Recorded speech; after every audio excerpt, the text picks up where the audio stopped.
Doctor विजय सोनकर शास्त्री जी, पूरा राष्ट्र आपसे परिचित है।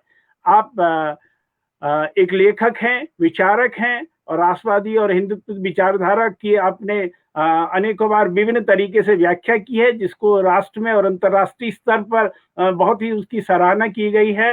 आप सांसद भी रहे हैं, अनुसूचित जाति जनजाति आयोग के राष्ट्रीय अध्यक्ष भी रहे हैं। वर्तमान में आप एक श्रेष्ठ दलित पत्रिका का संपादन भी कर रहे हैं और एक विचारक के रूप में आपकी एक स्पष्ट भूमिका रही है। तो मैं आपको यहाँ पर आमंत्रित करता हूँ सर कि इस वेबिनार के इस कोविड-19 the policy measure to prevent the present and future fallout पर कृपया अपने विचारों से हम सबको अवगत कराएं और हमारा मार्गदर्शन करें। भाई साहब नमस्कार। जी धन्यवाद पांडे जी, मुझे बड़ी खुशी हो रही है, हर्ष है कि आज मैं आप लोगों के साथ लाइव जुड़ रहा हूं। वैसे तो कोरोना की हालात में पूरा देश इस समय एक अजीबोगरीब स्थिति में है और देश ही नहीं बल्कि पूरा संसार इस तरह की त्रासदी में चल रहा है।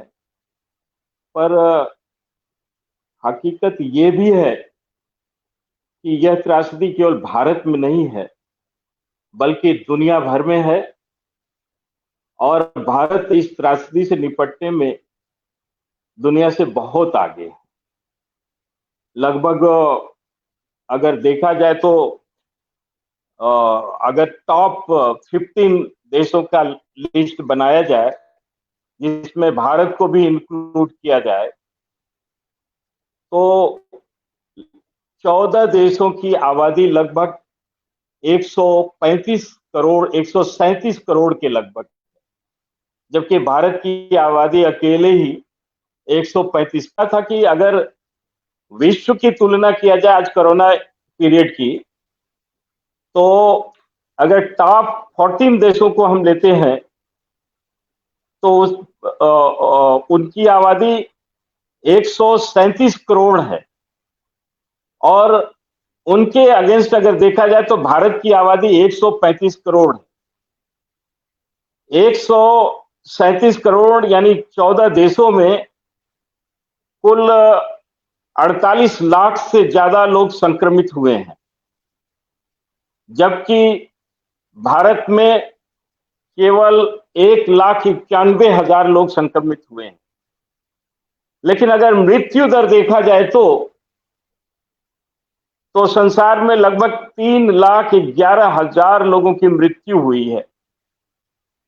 पर 135 लोगों की बड़ी आबादी के साथ भारत में केवल 5,400 लोगों की मृत्यु हुई है। दुर्भाग्यपूर्ण मृत्यु है, हमने अपने देशवासियों को खोया।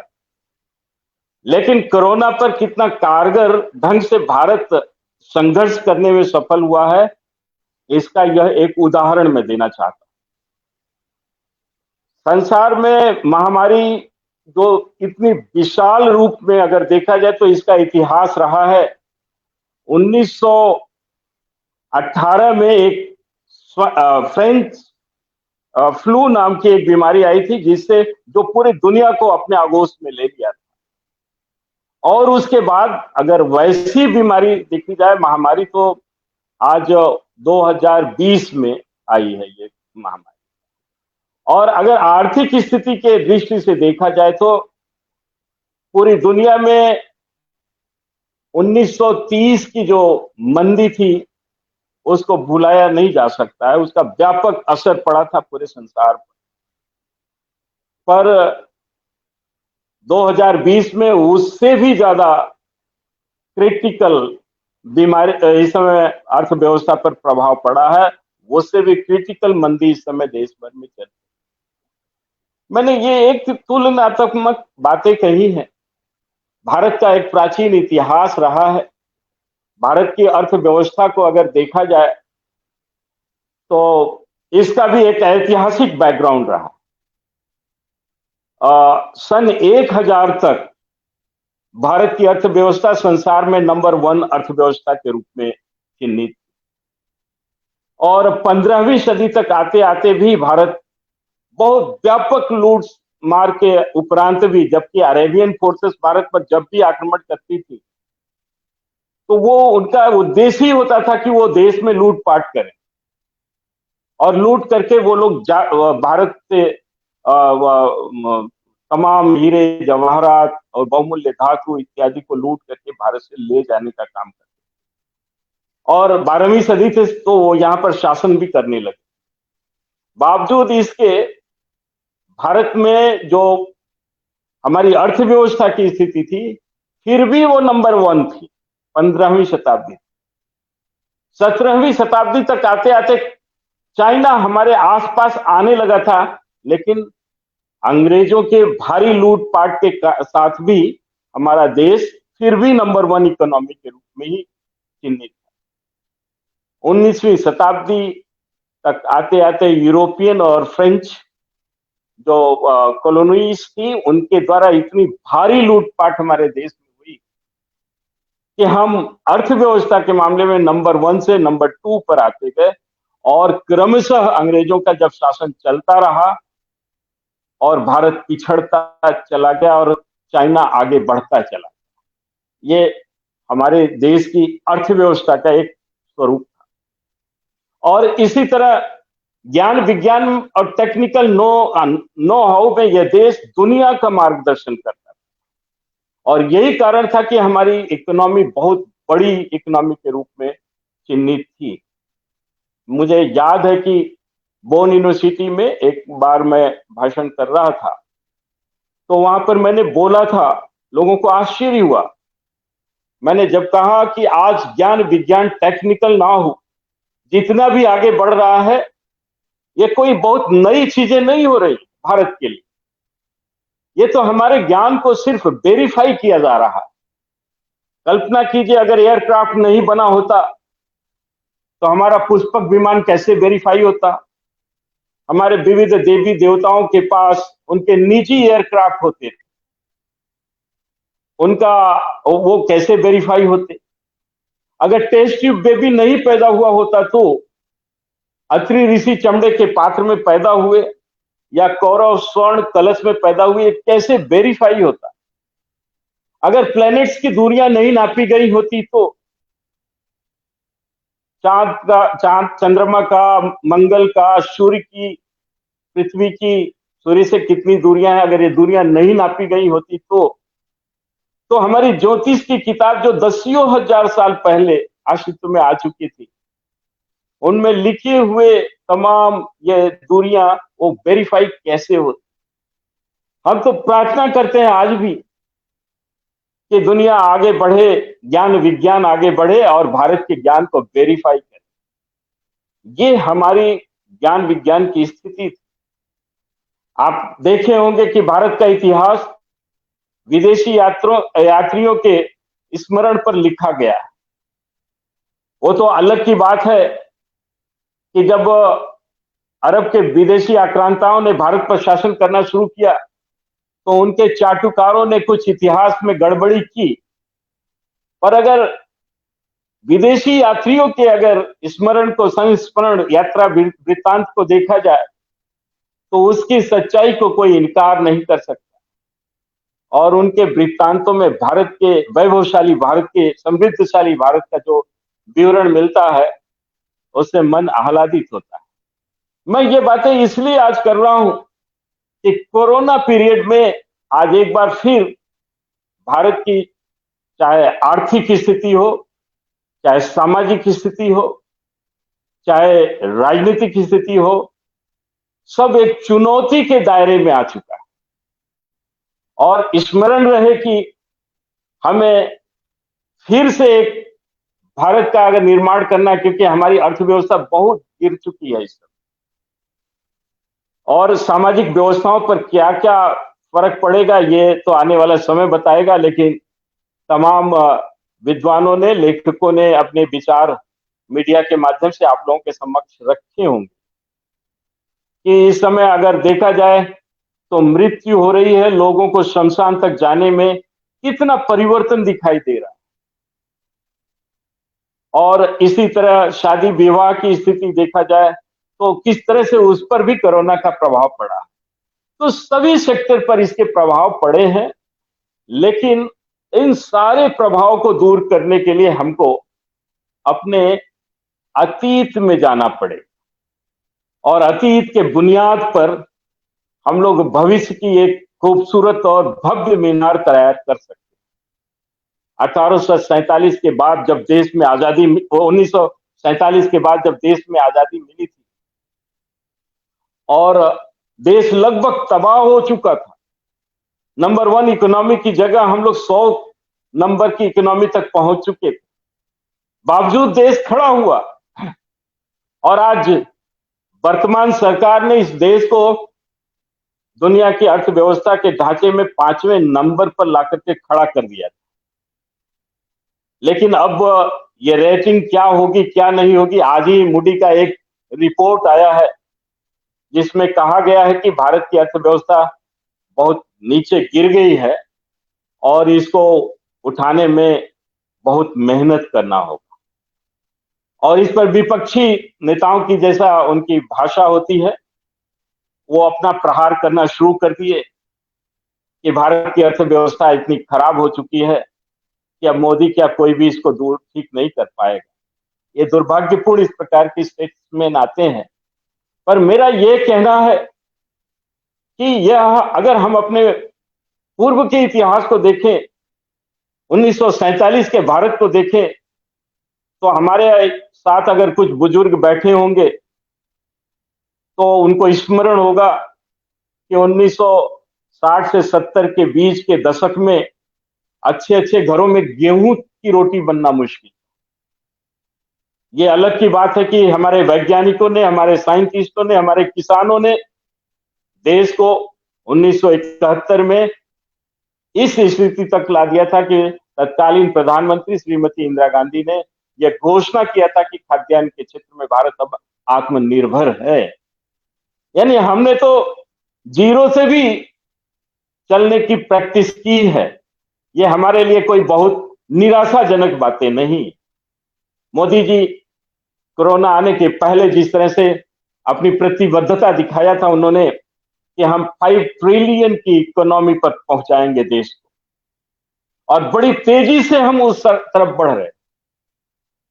जिस प्रकार जैसे कोई युद्ध होता है तो सारी चीजों का उस तरह से व्यवस्था की जाती है, ऐसे ही भारत को 5 ट्रिलियन इकोनॉमी की तरफ ले जाने के लिए मोदी जी ने हर तरह की व्यवस्थाएं कर रखी।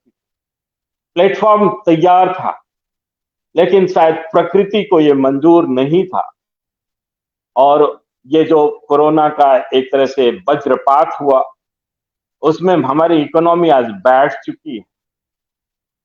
और चर्चा ये होती है कि बड़े बिग इंडस्ट्रीज हो, चाहे मीडियम इंडस्ट्रीज हो, चाहे स्मॉल स्केल इंडस्ट्री हो, चाहे माइक्रो स्केल इंडस्ट्रीज हो, और चाहे हमारे रेहड़ी और पटरी वाले लोग, इन सब पर असर पड़ा। कभी कभी कहा जाता है कि रेहड़ी और पटरी वाले जो छोटे व्यवसायी हैं इनकी संख्या 40% है। ये रीढ़ की हड्डी है हमारे अर्थव्यवस्था की। मैं भी अर्थशास्त्र का विद्यार्थी रहा हूं। मुझे एक थ्योरी याद आती है अर्थव्यवस्था में, एक बाउंस बैक थ्योरी, यानी गेंद को जितनी तेजी से जमीन पर फेंका जाता है वो उतनी ही तेजी से ऊपर आता है। हमारे जो छोटे व्यवसायी हैं, रेहड़ी पटरी वाले लोग हैं, ये उसी थ्योरी के तहत इनका रिवाइवल होगा और फास्ट रिवाइवल होगा, बहुत तेजी से इनका रिवाइवल होगा। दुनिया देखती रह जाएगी और भारत अपने कदमों पर खड़ा हो जाएगा। इसी तरह हमारे प्रधानमंत्री जी ने भारत को आत्मनिर्भर बनाने के लिए, नए भारत के निर्माण करने के लिए और कोरोना के बाद की स्थिति से निपटने के लिए 20 लाख करोड़ का जो आर्थिक पैकेज दिया है, ये पैकेज गेम चेंजर होगा। और ये पैकेज केवल भारत की जो गिरी हुई इकोनॉमी का पुनरुद्धार नहीं करेगा, बल्कि मुझको पूरा विश्वास है कि जो मोदी जी ने सपना देखा था और उस सपने को साकार करने के लिए भारत के तमाम लोग, हर भारतवासी उस तरफ अग्रसर हुआ था, हमें वो टारगेट भी मिलेगा। दुनिया में चाइना का जिस तरह से पतन हो रहा है और पतन होना सुनिश्चित भी है। मैंने अतीत को देखा है, मैं वर्तमान को भी देख रहा हूं और मैं भारत के फ्यूचर को भी देख रहा हूं। मैं ये देख रहा हूं साफ कि चाइना का पतन हो रहा है और उस चाइना के पतन में अर्थव्यवस्था की जो बागडोर है, दुनिया की अर्थव्यवस्था की वो बागडोर भारत के हाथों में आने वाली, और भारतीय उसके लिए तैयार हैं। भारत सरकार ने उस तरह की तैयारी भी कर ली है। मोदी जी ने भी कमर कस करके वो अडिग अपने पैरों को खड़ा कर रखा कि हमें हर चुनौतियों का सामना करना पड़ेगा। हम आर्थिक विकास के लिए कहीं भी पीछे नहीं हटेंगे और मोदी सरकार की यही प्रतिबद्धता आने वाले समय में हमारी अर्थव्यवस्था के रिवाइवल के लिए रीढ़ का हड्डी साबित होगी। भारत पर संसार का भरोसा, आज दुनिया ने देखा है कि भारत ने किस तरह से ऐसे विषम स्थिति में, संकटकालीन स्थिति में बढ़ चढ़ करके संसार के अन्य देशों का भी मदद किया। अमेरिका जैसे महाशक्ति जो दुनिया की मदद करता रहता है, भारत ने अमेरिका जैसे देशों का भी मदद किया। अमेरिका जैसे देशों को भारत से अपेक्षाएं हैं।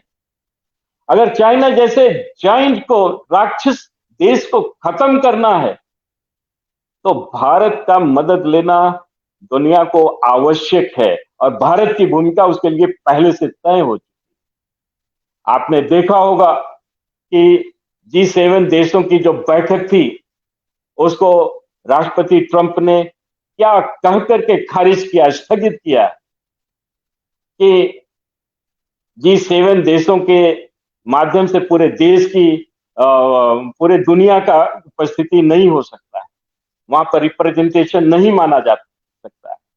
अब तो भारत को भी इसका अंग बनना पड़ेगा। यह है भारत की कामयाबी, यह है भारतीय नेतृत्व की डिप्लोमेसी जो आज दुनिया को भारत के पक्ष में ला करके खड़ा कर दिया। आज पड़ोसी देश अलग थलग हो चुके हैं। पाकिस्तान की हालात आप देखिए क्या हो, चाइना की हालात बद से बदतर होती जा रही। ये मत भूलिए, कुछ लोग कह रहे थे कि सीमा पर तनाव है, चाइनीज बॉर्डर, भारत अपने स्टैंड से 1 इंच पीछे नहीं हटा है और चाइना को पीछे हटना पड़ा। इसलिए अब वो 1962 का भारत नहीं, अब ये 2014 के बाद का भारत।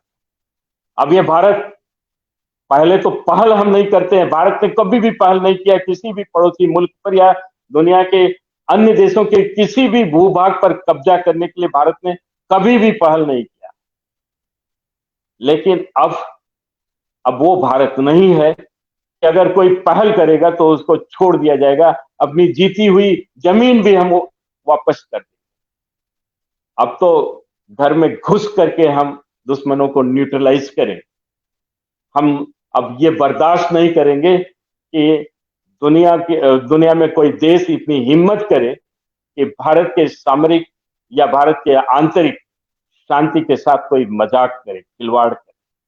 बंधुओं, मैं संक्षिप्त में इतना जरूर कहना चाहूंगा कि ये मोदी जी का आत्मनिर्भर भारत बनने जा रहा है। हमारे देश में स्वदेशी का कॉन्सेप्ट है। हमारे देश का स्वदेशी दुनिया के किसी देश के लिए हानिकारक नहीं है। ये किसी दुनिया के किसी देश का हमारा स्वदेशी, बल्कि वो सिद्धांत है जो दुनिया के अन्य देश भी अपने स्वदेशी के रूप में उस सिद्धांत को लागू कर सकते हैं, क्योंकि भारत ने हमेशा सिद्धांत प्रतिपादित करने का काम किया है। भारत ने हमेशा दुनिया को मंत्र देने का काम किया है और ये भारत का स्वदेशी मंत्र बहुत ही कारगर विश्व कल्याण के लिए साबित होगा, सिद्ध होगा। इसलिए भारत में जो आज स्वदेशी का मूवमेंट चलाया गया है, ये कोरोना काल के उपरांत जो भारत की अर्थव्यवस्था की स्थिति बनेगी, सामाजिक व्यवस्था की स्थिति बनेगी, उन सबके लिए हमारा ये स्वदेशी मंत्र बहुत ही लाभकारी होगा। और इस मंत्र का उपयोग करने से देश में जो तमाम समस्याएं हैं उन समस्याओं का समाधान होगा और हमारी जो सोच एक थी वो फलीभूत होगी। कोरोना के बाद भारत की वैश्विक भूमिका भी बढ़ जाएगी। अब जिस तरह से संसार में विश्व का एक एकल विश्व का एक स्वरूप खड़ा हो रहा है और शक्तिशाली देशों के स्वरूप को बढ़ा चढ़ा करके प्रतिपादित करने की कोशिश की जा रही है। अब भारत उससे जरा सा भी पीछे नहीं। भारत अब दुनिया में एक महाशक्ति के रूप में उभरेगा, इस बात का हमें विश्वास है। इसलिए कोरोना पीरियड का हमारे देश पर जितना समझा जा रहा है उतना असर नहीं पड़ने वाला है।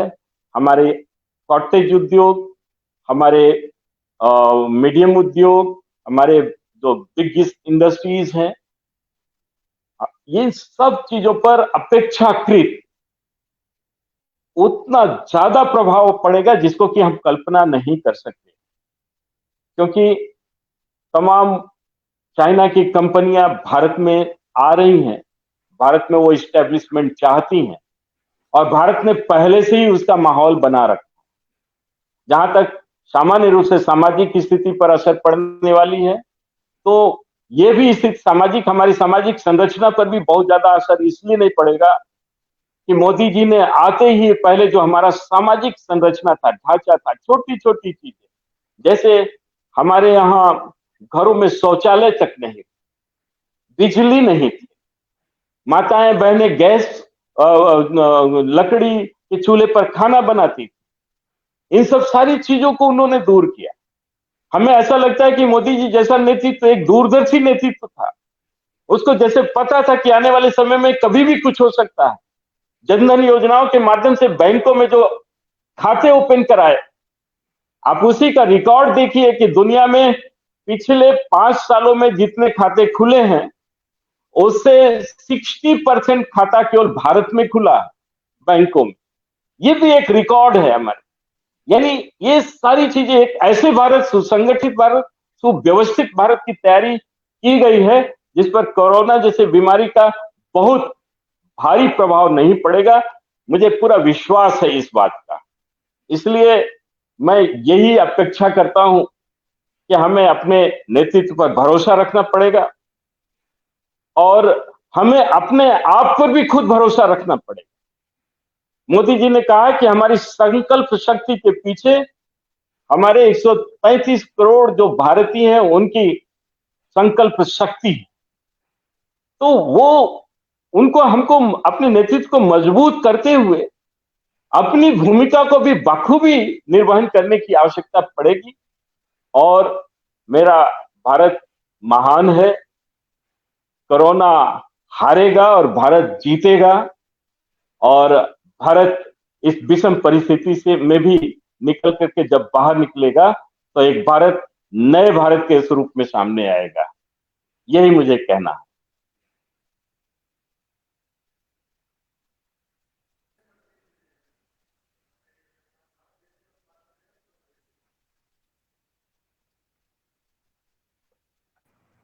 हेलो। पांडे जी, आवाज नहीं आ रही है हाँ, मुझको। अब आवाज आ रही है हाँ, वैसे? आ रही है, अब आ रही है। हाँ, धन्यवाद डॉक्टर विजय सुनकर शास्त्री जी कि आपने निश्चय ही हमें आशा का संचार किया है। भारत महान है। निश्चित रूप से कि इस कोविड-19 में भारत जैसे विविध और विषमता वाले राष्ट्र में जहाँ की इतनी बड़ी आबादी है, उस पर भी जब हमने देखा, आंकड़े बताते हैं कि यहाँ पर कैजुअलिटीज जो हुई हैं और जो इन्फेक्शन हुआ है वो कम मात्रा में, काफी कम, उसको काफी हद तक रोका गया है। ये सरकार की योजनाओं का ही का प्रभाव था कि जिससे कम से कम लोग प्रभावित हो पाए हैं। इसीलिए तो हमारे जो माननीय मोदी जी सरकार के सभी अंगों ने इस पर बहुत ही प्रयास किया है। आपको धन्यवाद कि आपने इस विषय पर यहाँ पर आकर के हमारा मार्गदर्शन किया। आपने यह भी आग्रह किया पूरे विश्व से कि भारत के ज्ञान विज्ञान को जरा निश्चित रूप से एक गंभीर प्रश्न हमेशा से बना हुआ आता है और बना रहेगा कि हमारे जितने भी प्राचीन शास्त्रों में वेदों में और उपनिषदों में या जो भी ग्रंथ हैं उसमें जो भी वैज्ञानिक घटनाएं हैं या जो भी तथ्य हैं उनका वेरिफिकेशन करने की एक बार आवश्यकता है, जिससे हमारी बौद्धिक क्षमताओं का पता चलेगा। तीसरी मुख्य बात जो आपने अर्थव्यवस्था पर की है, आज विश्व एक संकट के दौर से तो गुजर ही रहा है, जैसा कि आपने बताया है और हमको सब पूरे विश्व का एहसास भी है। और इसमें जो भी अपने राष्ट्र को अच्छी तरीके से संगठित रूप लेकर के चलेगा, जो इसका आसानी से मुकाबला कर पाएगा, वही राष्ट्र एक शक्ति के रूप में उभरेगा। इसमें हमारी सरकार माननीय मोदी जी द्वारा ये विशेष प्रयास किए जा रहे हैं। अंतर्राष्ट्रीय मंचों पर भी इस बात की उनकी प्रशंसा की गई है कि इस आपदा काल में भी उन्होंने कितनी अच्छी तरीके से राष्ट्र को एक रखते हुए निर्भयता का संचार किया है। जैसे उन्हीं के शब्दों में माननीय मोदी की, थकना, हारना, टूटना और बिखरना मानव को मंजूर नहीं है। निश्चित रूप से हम इस चुनौती को अवसर में बदलेंगे और पूरा राष्ट्र एक संकल्प के साथ खड़ा हुआ है कि कोरोना 19 को हम हराएंगे और एक नए भारत के निर्माण के रूप में अपनी भूमिका का निर्वाह करेंगे। इन्हीं शब्दों के साथ मैं आपको धन्यवाद देता हूं। मुझे पता है कि आपकी राष्ट्रीय स्तर पर अनेक बैठकें यहाँ पर दिल्ली में लगी हुई हैं। आपने हमें समय दिया। धन्यवाद डॉक्टर सोनकर शास्त्री जी, धन्यवाद।